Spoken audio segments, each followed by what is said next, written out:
Bon dia, soc l'Ismael Blanco, director de l'IGOP, i us convidem a tots i a totes el 15 de juny a la jornada de portes obertes de l'IGOP.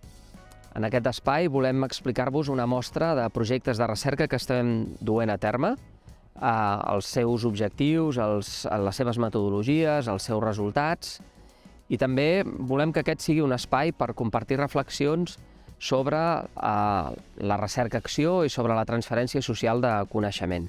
Ens agradaria que en aquest espai hi assisteixin estudiants, acadèmics, persones que treballeu a les administracions públiques i també persones que esteu implicades en entitats i moviments socials.